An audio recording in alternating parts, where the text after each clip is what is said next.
এখন সকাল 6:30 বাজে আর দেখে মনে হচ্ছে অনেক বেলা হয়ে যাচ্ছে। আমরা সবাই মিলে যাচ্ছি আজকে পাথর চাবড়ি। আর পুরো পরিবারের সাথে যাবার মজাটাই কিন্তু আলাদা। সবাই রাত 2-2:30 সময় উঠেছে, তাই কাউরেরই ভালোভাবে ঘুম হয়নি। ওইদিকে আমরিনও ঘুমিয়ে গিয়েছিল, এদিকে রিজানুরেও ঘুমিয়ে গিয়েছিল। তারপর সবাই একটু একটু করে ঘুমিয়ে গিয়েছিলাম। তারপর দেখলাম সিউড়ি চলে এসেছি। এটা পুরো সিউড়ির মেন বাজার, আর এটা হলো পাথর চাবড়ির মেন গেট, মানে এখান থেকেও নিশানাটা পড়ে। তারপরেই আমরা চলে এলাম পাথর চাবড়ির মেন রওজার কাছে, আর এটাই হলো সেই দাদা বাবার রওজা, যার জন্য এখানে আমাদের আসা। চলুন গাড়ি থেকে এবার তাড়াতাড়ি করে আমরা নেমে পড়ি। তারপরে জামাইবাবুরা একটা রুম ভাড়া নিল সবার জন্য, আর এখানে সবাই এসে একটু ফ্রেশ হয়ে নিচ্ছিলাম। আর এটা হলো আমাদের আমরিন, ওর মা একটু বকেছে তাই ও রাগ করে এখানে বসে আছে আর কারোর সাথে কথা বলবে না। ওই যে ওইখানে যে খাসিটা আছে, ওই খাসিটাই আজকে এখানে জবাই করে রান্না করা হবে আর সমস্ত মানুষকে ওখানে খাওয়ানো হবে। এদিকে রান্নার সব যোগাযন্ত্রী হচ্ছিল। এদিকে খালা, দিদি, শাশুড়ি, আমার বড়দি সবাই আলু পেঁয়াজ কেটে দিচ্ছিল।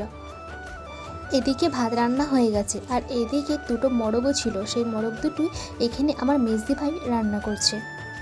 এদিকে বড়দি ভাই আলু আর পেঁয়াজগুলো কেটে দিচ্ছে। তারপর সবার খুব খিদে পেয়ে গিয়েছিলো, তাই একটা দোকানে এলাম কিছু খাওয়ার জন্য। আর এখানে একটু করে লুচি আর একটু করে তরকারি নিয়ে নিয়েছিলাম।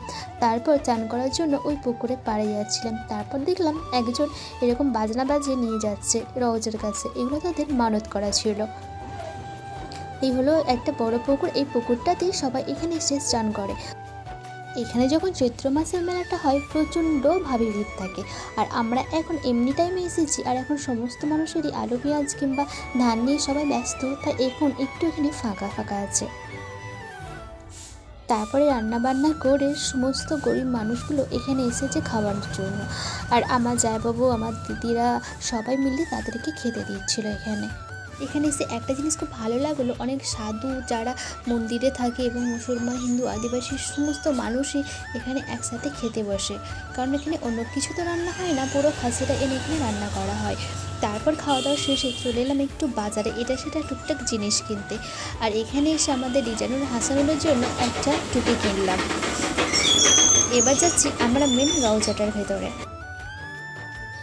এটা হলো রওজার বাইরের অংশটা, এখানটাতে সমস্ত মানুষ এসে বসা ওঠা করে। আর ওটা হলো মেন রওজাটা। এটা হচ্ছে আমাদের দাদা বাবার রওজা মোবারক। ওদিকে রিজানুর বড় ফাঁকা জায়গা পেয়ে খেলা আরম্ভ করে দিয়েছে, আর কোনো মতেই এখান থেকে ও বাড়ি যাবে না। এখন বাজে বিকেল 4:30। এবার আমাদেরকে বাড়ি যাওয়ার জন্য রওনা দিতে হবে, কারণ আমাদের বাড়ি ফিরতে মিনিমাম 8:30-9টা রাত বেজে যাবে। চলুন তাহলে আমরা সবাই মিলে আবার আমাদের বাড়ি ফিরে যাই। ততক্ষণ আপনারা সবাই ভালো থাকবেন, সুস্থ থাকবেন। আল্লাহ হাফেজ।